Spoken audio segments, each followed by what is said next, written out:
Aliens follow logic, not love. So why did she protect me? Asterisk Jake pressed his face against the grimy window of apartment 4B, squinting through the dust to see inside. The place looked empty, cold, and honestly a little depressing. But the rent was half what he'd seen anywhere else in the city, and his student loan money was running dangerously low. The previous tenant left suddenly, the landlord explained, jangling his keys. But don't worry, you'll have a roommate. Nice girl, very quiet, keeps to herself. Jake nodded, not really listening. He just needed somewhere to sleep and study. The apartment was small, with 2 tiny bedrooms separated by a narrow hallway. The living room barely fit a couch and a coffee table. The kitchen was the size of a closet. But it was affordable, and that's all that mattered. He moved in the next day with nothing but a backpack, some clothes, and his laptop. The roommate was nowhere to be seen, though he noticed signs of someone living there. A cup in the sink. A book on the counter, written in a language he didn't recognize. The air smelled faintly of something sweet and metallic. 3 days passed before he actually saw her. Jake was eating cereal for dinner, scrolling through his phone, when she walked into the kitchen. She was tall and slender, with long dark hair that seemed to shimmer when she moved. Her skin was pale, almost translucent, and her eyes were the strangest shade of green he'd ever seen. "You must be Jake," she said in a voice that sounded like music. "I'm Zara." "Hey," he managed, suddenly aware that he was wearing yesterday's shirt and probably had milk on his chin. "Nice to meet you." She smiled, but it didn't quite reach her eyes. There was something careful about the way she moved, like she was thinking about every step. She opened the refrigerator and pulled out a container of something that definitely wasn't normal food. It looked like liquid starlight. "What's that?" Jake asked, curiosity getting the better of him. "Smoothie," Zara replied, quickly closing the container. "Special diet, health reasons." Jake nodded, though something felt off. The way she held herself, the way she seemed to listen to sounds he couldn't hear. Even the way she breathed seemed different, too controlled, too measured. Over the next few weeks, Jake tried to be a good roommate. He kept his music low, cleaned up after himself, and gave Zara her space. But he couldn't help noticing things. She never seemed to sleep. He'd get up at 2 in the morning for water and find her sitting perfectly still on the couch, staring at nothing. She never watched TV, never brought friends over, never even seemed to eat regular food. And there were the phone calls. Not exactly phone calls, because she never held a phone. But sometimes he'd hear her voice through the walls, speaking in that strange language he'd seen in her book. The sounds were melodic, but completely alien, like nothing he'd ever heard before. One evening, Jake was studying for his biology exam when he heard a sound that made his blood freeze. It was coming from Zara's room, a low humming that seemed to vibrate through the walls. He pressed his ear to the door and heard something impossible. It sounded like she was talking to multiple people, but he knew she was alone in there. The humming stopped suddenly, and Jake scrambled back to his desk, pretending to study. A moment later, Zara's door opened, and she emerged looking perfectly normal, except for a faint glow around her eyes that faded as she walked toward the kitchen. "Working late?" she asked, glancing at his textbooks. "Yeah, big exam tomorrow." Jake replied, trying to keep his voice steady. "Biology. All about cellular structure and stuff." Something flickered across Zara's face, an expression he couldn't quite read. "Interest? Amusement? Fear? Biology is fascinating," she said quietly. "The way life adapts, evolves, finds ways to survive in impossible conditions." There was something in her voice that made Jake look up from his books. She was staring at him with those strange green eyes, and for a moment he felt like she was seeing right through him, reading thoughts he didn't even know he had. Yeah, he said slowly. It really is. That night, Jake lay in bed thinking about his roommate. There was something about Zara that he couldn't shake. Not just her odd habits or her mysterious behavior. Something deeper. When she looked at him, he felt a connection he couldn't explain. Like she understood parts of him that he'd never shared with anyone. But there was also something else. Something that made his instincts whisper warnings he didn't want to hear. Zara wasn't just different. She was hiding something big. And Jake was starting to realize that living with her might be more complicated than he'd bargained for. The next morning, he woke up to find a cup of perfectly made coffee waiting for him on the kitchen counter. It was exactly how he liked it, though he'd never told her his preference. Next to it was a note in elegant handwriting. Good luck on your exam. Jake smiled despite his confusion. Maybe his mysterious roommate wasn't so mysterious after all. Maybe she was just shy, different, dealing with her own problems. He decided to stop overthinking and just try to be a good friend. But as he walked to class, sipping the perfect coffee, Jake couldn't shake the feeling that Zara knew more about him than she was letting on. And somehow, that thought didn't scare him as much as it should have. Jake's biology exam went better than expected, and he found himself wanting to share the good news with someone. For the first time in months, he actually looked forward to going home. Not just to his apartment, but to see Zara. She was in the kitchen when he arrived, standing perfectly still in front of the window. The afternoon sunlight streamed through the glass, but somehow it seemed to bend around her, creating patterns Jake had never seen before. How did it go? She asked without turning around. Good, I think. Really good, actually. Jake set down his backpack and moved closer. Thanks for the coffee this morning. It was perfect. Zara turned then, and Jake caught his breath. Her eyes were brighter than usual, almost luminous in the strange light.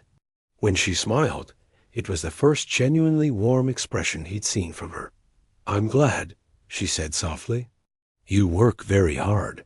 You deserve success. There was something in the way she said it, like she really meant it, like his success actually mattered to her. Jake felt a warmth spread through his chest that had nothing to do with the coffee. Want to celebrate? He asked impulsively. I could order pizza. We could watch a movie or something. Zara hesitated, and Jake saw something like longing flash across her face before she shook her head. I don't really eat pizza. And I'm not familiar with your movies. Your movies? Jake caught the slip immediately. What do you mean, your movies? Zara's eyes widened slightly, and Jake saw her carefully construct another wall between them. I meant, I don't watch much television. I prefer books. But Jake was paying attention now, really paying attention. Over the next few days, he started noticing things he'd dismissed before. The way Zara never touched electrical appliances directly, always using a cloth or towel. How she seemed to know when his phone was about to ring before it actually did. The fact that she never left the apartment during daylight hours. And then there were the plants. Jake had never been good with plants, but Zara had somehow transformed their dingy apartment into a small garden. Flowers bloomed in impossible colors. Vines grew in perfect spirals. Even the half-dead cactus his mother had given him was now thriving with tiny purple flowers. How do you do it? He asked one evening, watching her tend to a plant that seemed to glow faintly in the dim light. Do what? Zara's voice was carefully neutral. The plants. They're not normal, Zara. Half of these don't even look like earth plants. The moment the words left his mouth, Jake realized what he'd said. Earth plants. As if there were other kinds. As if plants from somewhere else were a real possibility. Zara went very still. When she looked at him, her eyes held a sadness so deep. It made his chest ache. You're very observant, she said quietly. What does that mean? Instead of answering, Zara walked to her bedroom and returned with something cupped in her hands. It was a small, crystalline object that pulsed with its own internal light. She held it out to him, and Jake felt his world shift, the moment his fingers touched the crystal. The apartment around them seemed to dissolve. Jake found himself standing in a vast space filled with stars unlike any he'd ever seen.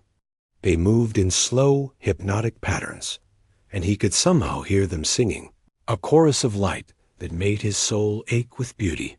"This is what I see when I look at your sky," Zara whispered beside him. "This is how the universe really looks." Jake stared at the impossible vista, his mind struggling to process what he was seeing. When he finally managed to speak, his voice was barely a whisper. "What are you?" The vision faded, and they were back in their small apartment, but something had changed fundamentally. The air between them felt charged, electric with possibility. "And danger. I'm not from here," Zara said simply. "I'm not from your world." Jake felt his knees go weak. He sank onto the couch, staring at her. "You single quotes alien. Yes." Zara sat beside him, close enough that he could feel the warmth radiating from her skin. "I'm from a place very far away. A place where logic rules everything, where emotion is considered a weakness, where love is forbidden." "Why are you here?" Jake asked, though part of him already knew the answer. "I was sent to observe, to learn about your species, to report back to my people." Zara's voice grew softer. "But something went wrong. Your world ... It changed me, made me feel things I was never supposed to feel." Jake looked at her, really looked at her, and saw past the careful mask she'd been wearing. He saw loneliness, fear, and something else, something that made his heart race. "What kind of things?" he asked. Zara met his eyes, and Jake saw her walls finally crumble. "I learned what it means to care about someone, to worry about their happiness, to want to protect them even when it goes against everything I was taught." The words hung in the air between them, heavy with meaning. Jake felt something fundamental shift inside him, a recognition that went deeper than logic or reason. "Zara," he said softly, reaching out to touch her face. Her skin was warm, soft, completely human except for the faint luminescence that seemed to come from within. "This is forbidden," she whispered, but she didn't pull away. "My people ... they would consider this contamination, failure." "I don't care about your people," Jake said, surprised by the fierceness in his own voice. "I care about you." When Zara kissed him, it was like nothing Jake had ever experienced. It was gentle and desperate at the same time, filled with all the longing she'd been hiding. Her lips tasted like starlight and promises, and Jake felt like he was falling through space, anchored only by her touch. They broke apart, both breathing hard. Zara's eyes were brighter than ever, and Jake could see his own reflection in them, changed somehow by what they'd shared. "This changes everything," Zara whispered. "I know," Jake replied, pulling her closer. "I don't care." But even as he said it, Jake could see the fear in her eyes. And for the first time, he understood that loving someone from another world might be more dangerous than he'd ever imagined. The next few weeks passed in a blur of discovery and growing intimacy. Zara began sharing pieces of her world with Jake, showing him wonders that made his head spin. She taught him to see the patterns in starlight, to hear the songs that planets sang as they spun through space. In return, Jake showed her the small beauties of human life, the way morning coffee could be a meditation, how music could make you feel less alone, the simple pleasure of falling asleep next to someone you cared about. They were careful, almost reverent with each other. Every touch felt electric, every conversation a revelation. Jake had never felt so alive, so connected to another person. But underneath the joy was a growing sense of urgency, a feeling that their time together was borrowed. "Tell me about your home," Jake said one evening as they sat on the balcony, watching the sunset paint the sky in impossible colors. Zara was quiet for a long moment. It's beautiful in its own way. Everything is perfectly ordered, perfectly logical. Our cities are marvels of engineering. Our people live for thousands of your years. We've eliminated war, poverty, disease. Sounds like paradise, Jake said, though something in her tone suggested otherwise. It is, in many ways. But we've also eliminated art, music, love. Anything that might cloud judgment or create chaos. Zara turned to look at him, her eyes reflecting. The dying light.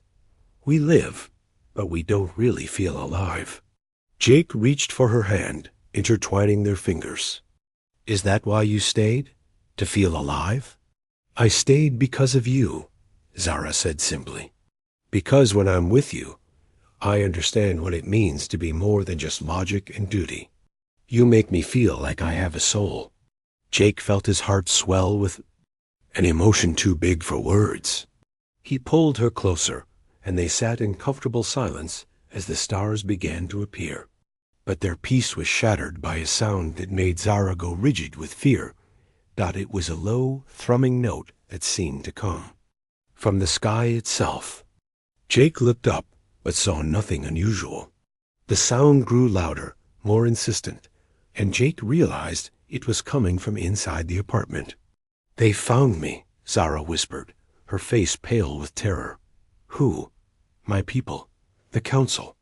Zara stood, abruptly, pacing to the edge of the balcony. I've been gone too long. They're coming to bring me back. Jake felt a chill that had nothing to do with the evening air. What happens if they find you? If I'm lucky, they'll simply erase my memories and return me to my duties. If I'm not, Zara's voice trailed off, but Jake could see the answer in her eyes. They'll kill you. They'll determine that I've been too compromised to be salvaged, that I'm a threat to our way of life. Zara turned back to him, and Jake saw determination replacing fear in her expression. But I won't let them hurt you. Me? Why would they hurt me? Because you're the source of my contamination. You're the reason I've forgotten my purpose. Zara moved toward him, her movements suddenly predatory, protective. They see human emotion as a disease. They'll want to eliminate the cause. Jake felt the weight of the situation settling on his shoulders. So we run, we hide, we figure this out. You don't understand, Zara said, her voice breaking. There's nowhere to run. They have technology beyond your imagination. They can track me across galaxies. The thrumming sound grew louder, and Jake could feel it in his bones now. The plants in the apartment began to glow brighter, responding to some signal he couldn't perceive. There has to be something we can do, Jake said desperately. Some way to fight back. Zara looked at him with such love and sadness that Jake felt his heart break. My people are logical above all else. They don't understand sacrifice or love or the choices we make when we care about someone more than ourselves. Then we make them understand how. Jake took her hands, feeling the warmth of her skin, the slight electric charge that always passed between them. We show them. We show them what love can do, what it's worth. Zara stared at him, and Jake saw something like hope flicker in her eyes. You're talking about facing the council. Jake, you don't know what you're asking. They're not human. They don't think like humans. They could destroy you with a thought. Then we better make sure they understand before they get the chance. The thrumming sound reached a crescendo, and suddenly the apartment was filled with a light so bright Jake had to close his eyes. When he opened them, 3 figures stood in their living room. They were tall, elegant, and unmistakably alien. Their skin had the same translucent quality as Zara's, but their eyes were cold, calculating. They wore robes that seemed to be made of liquid starlight. Zara 779. One of them spoke, their voice like crystalline bells. You have exceeded your mission parameters. You will return with us immediately. No, Zara said, stepping protectively in front of Jake. I won't. Go back. You have been contaminated by inferior emotional responses, another council member said. Your judgment has been compromised. You are no longer capable of making rational decisions. My judgment is fine, Zara replied, her voice growing stronger. I've learned something here that you've forgotten. I've learned what it means to be truly alive. The third council member focused their attention on Jake, and he felt like he was being examined under a microscope. You are the source of the contamination. You will be eliminated. No. Zara moved faster than Jake thought possible, placing herself between him and the council members.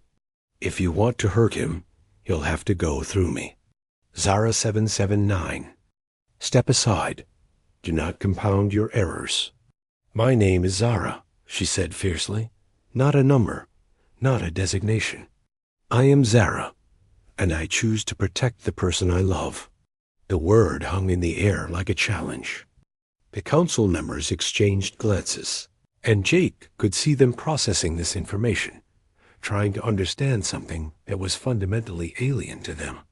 Love is an illusion, the first council member said finally. A chemical reaction that clouds judgment. It has no logical basis. You're wrong, Jake said, finding his voice despite his fear. Love isn't about logic. It's about choosing to care about someone else's happiness more than your own. It's about being willing to sacrifice everything for someone who means more to you than your own life. These are the words of a contaminated mind, the second council member said dismissively. Then contaminate me too, Jake said, taking Zara's hand. If loving her is wrong, then I don't want to be right. For the first time, the council members seemed uncertain. They looked at each other, communicating in a language of light and sound that Jake couldn't understand. We must return to the council for further instructions, the third member said finally. This situation requires ... analysis. You have 24 of your hours, the first member added. Then we will return for Zara 779. Any interference will be met with elimination. The light flared again, and they were gone. Jake and Zara stood alone in their apartment, holding each other, both of them shaking from the encounter. 24 hours, Zara whispered. What can we possibly do in 24 hours? Jake pulled her closer, feeling the rapid beating of her heart against his chest. We can love each other, and we can figure out a way to make them understand what that means. The next 24 hours passed like a dream and a nightmare combined. Jake and Zara knew their time was limited, but instead of panic, they found themselves drawn into a deeper intimacy than either had thought possible. They talked through the night, sharing stories, fears, and dreams. Zara told them about her home world, about the cold beauty of crystal cities, and the loneliness of a life without feeling. Jake told her about his childhood, his family, his hopes for the future. They discovered that despite coming from different worlds, they shared the same yearning for connection, for meaning beyond mere existence. As dawn approached, they found themselves on the balcony again, watching the sunrise paint the sky in shades of gold and pink. Zara rested her head on Jake's shoulder, and he marveled at how perfectly she fit against him. I want to show you something, Zara said softly. Something I've never shown anyone. She stood and moved to the center of the balcony, closing her eyes. Slowly, a soft light began to emanate from her skin, growing brighter until she seemed to glow like a star. But it wasn't just light. Jake could feel warmth, love, and something deeper radiating from her. This is what I really look like, she said, opening her eyes. This is who I am when I'm not hiding. Jake stared at her in wonder. She was beautiful beyond description, otherworldly, but somehow still completely herself. You're incredible, he whispered.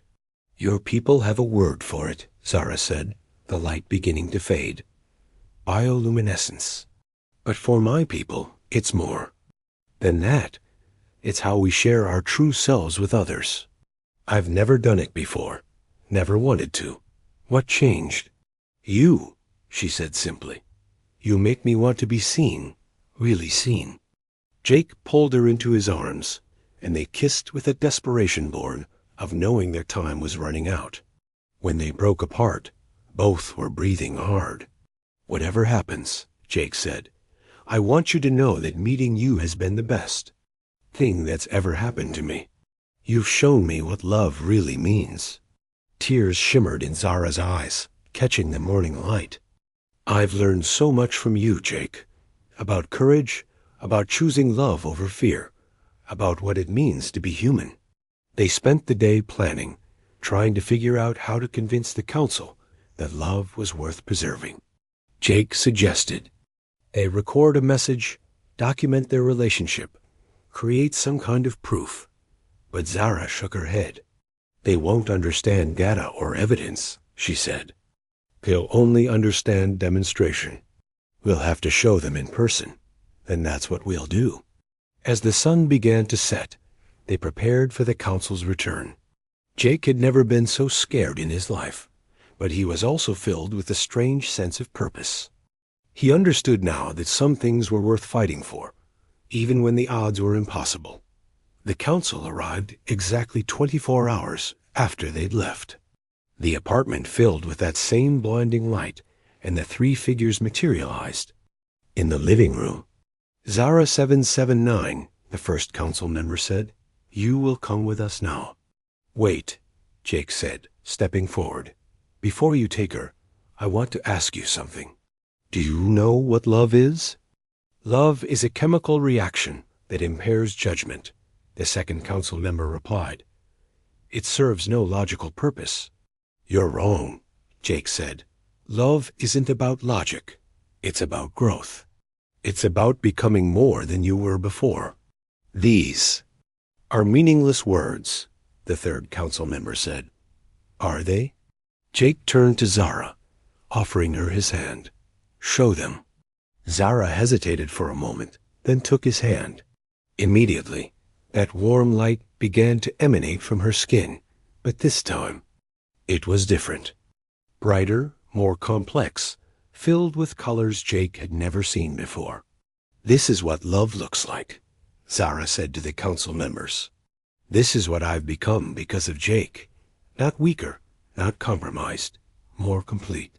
The council members stared at the display, and Jake could see them struggling to process what they were seeing. The light wasn't just beautiful. It was powerful, transformative. Your bioluminescence has changed, the first council member said slowly. It's more complex, more evolved. Love didn't diminish me, Zara said, her voice growing stronger. It made me better. It made me more than I was before. This is impossible, the second council member said, but there was uncertainty in their voice. Is it? Jake asked.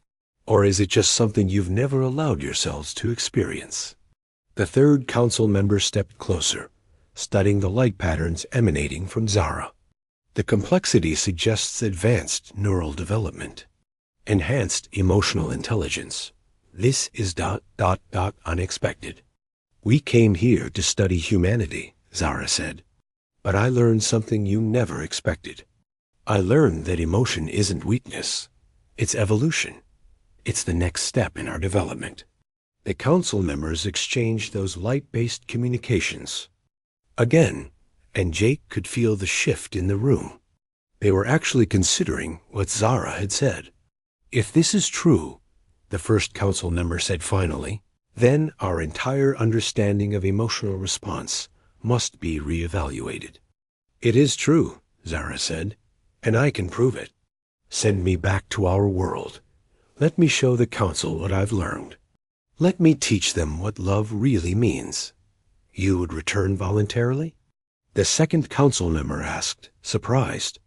I would. Return to help our people grow, Zara said, but not alone. Jake comes with me. Jake felt his heart stop. Zara, what are you saying? I'm saying that love isn't just about feeling good. It's about making difficult choices, about sacrifice. Zara turned to him, her eyes bright with unshed tears. I'm saying that I choose to fight for what we have, for what we could have. The council members looked at each other, then at Jake. And Zara. This is highly irregular, the third member said. Yes, Zara agreed. It is. But the best discoveries usually are. After what felt like an eternity, the first council member spoke. We will present your proposal to the full council. If they agree to hear your testimony, you will be granted safe passage to present your case. And Jake? Zara asked. The human will be permitted to accompany you as evidence of your claims. Jake felt the world spinning around him. He was being offered the chance to travel to another world, to be part of something that could change the course of two civilizations. All he had to do was leave everything he'd ever known behind. Jake, Zara said softly, you don't have to do this. You could stay here, live your life. I would understand. Jake looked at her, at the woman who had shown him what love really meant, who had taught him to see the universe as something vast and beautiful and full of possibilities. The choice was easy. Where you go, I go, he said. That's what love means. The journey to Zara's world, 3 days in what the council members called a transit vessel. Jake had expected something like the spaceships in movies, but this was something else entirely. The ship seemed to be made of living light, shifting, and flowing around them as they traveled through space at impossible speeds. Jake spent most of the journey staring out at the stars, trying to process what was happening. He was traveling to an alien world to argue for the value of love to a civilization that had eliminated emotion. It was insane. It was terrifying. It was the most important thing he'd ever done. Zara stayed close to him throughout the journey, her presence a constant comfort. She taught him about her world, about the council, about what they could expect when they arrived. But mostly, they just held each other, drawing strength from their connection. Are you afraid? Jake asked on the last night of their journey. Terrified, Zara admitted, but also hopeful. For the first time in my life, I feel like I'm doing something that matters. What happens if they don't listen? If they decide we're too dangerous? Then we'll have tried, Zara said simply. And maybe that's enough. Jake wasn't sure he agreed, but he admired her courage. She was risking everything for the chance to change her world, to bring love and emotion to a civilization that had forgotten what it meant to truly live. When they arrived at Zara's homeworld, Jake was struck by its alien beauty. The planet was covered in cities that looked like they were made of crystal and starlight, connected by bridges of pure energy. The sky was a deep purple shot through with silver, and 2 moons hung in the distance like pearls. It's beautiful. Jake breathed. It is, Zara agreed, but it's also empty. No laughter, no music, no art, just perfect, logical order. They were taken to the council chambers, a vast space filled with beings who looked like Zara, but without any of her warmth. They sat in perfect rows, their faces impassive, their eyes cold and calculating. Zara 779, the lead counselor spoke, their voice echoing in the chamber. You have requested permission to address the council regarding your ... contamination. Yes, Zara said, standing straight and proud. I've learned something that could change our entire civilization, something that could make us more than we are. Speak, the lead counselor commanded. Zara took a deep breath and began to glow with that warm, complex light Jake had seen before. I've learned about love, not as a weakness or a flaw, but as the next step in our evolution. A murmur ran through the chamber, the first sign of emotion Jake had seen for many of them. You claim that emotional contamination is beneficial? Another counselor asked. I claim that love makes us stronger, not weaker, Zara replied. It enhances our abilities, deepens our understanding, connects us to something greater than ourselves. These are subjective experiences, the lead counselor said dismissively. They have no measurable value, don't they? Jake stepped forward, his heart pounding. Zara's bioluminescence has become more complex since she learned to love. Her neural pathways have developed in ways your scientists thought impossible. Love didn't diminish her abilities. It enhanced them. The counselors exchanged glances, and Jake could see them processing this information. They were beings of logic, and the evidence was undeniable. Even if this is true, another counselor said, love leads to chaos, to irrational decisions, to conflict. It can, Zara agreed, but it also leads to growth, to sacrifice, to the willingness to become more than you thought possible. When I love Jake, I don't become weaker. I become willing to fight for something greater than myself. And what would you fight for? The lead counselor asked. The right to choose, Zara said simply. The right to feel. The right to love and be loved in return. These rights you speak of would destroy our civilization, another counselor said. They would lead to chaos, to war, to the breakdown of everything we have built. Would they? Jake asked. Or would they lead to something better? Something more beautiful? He thought of Earth, of all its flaws and problems, but also of its music, its art, its capacity for love and joy and wonder. My world isn't perfect, he said. We have war, poverty, suffering, but we also have beauty, creativity, and the ability to love each other despite our differences. We have the ability to grow, to change, to become better than we were. And you believe love is responsible for this growth? The lead counselor asked. I believe love is what makes growth possible, Jake replied. Without it, you have perfection, but no progress. Order, but no evolution. You have existence, but not life. The chamber fell silent. Jake could feel the weight of hundreds of alien minds considering his words, weighing them against everything they had been taught to believe. Finally, the lead counselor spoke. You ask us to abandon millennia of civilization, to embrace something that could destroy everything we have built. I ask you to evolve, Zara said, to become more than you are, to choose growth over stagnation, connection over isolation, love over fear. And if we refuse? Another counselor asked. Then you'll remain exactly as you are forever, Jake said. Perfect, logical, and utterly alone. The silence stretched on for what felt like hours. Then, slowly, one of the counselors began to glow with a faint light. Then another. Then another. Perhaps, the lead counselor said finally, it is time for us to learn what it means to feel. Jake felt his heart soar. They had done it. They had actually convinced an entire civilization to embrace love. There will be conditions, the lead counselor continued. This transition must be gradual, carefully monitored. We will need teachers, guides to help us understand these new experiences. I volunteer, Zara said immediately. As do I, Jake added. Lead counselor studied them both. Very well. You will serve as our ambassadors to emotion. You will teach us to love. As they left the council chambers, Jake and Zara walked hand in hand through the crystal corridors of an alien world.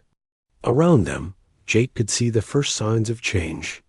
Counselors speaking in whispers, their faces showing the first flickers of curiosity, of wonder. Do you think it will work? Jake asked. I think it will be difficult, Zara replied. Learning to feel after millennia of suppressing emotion won't.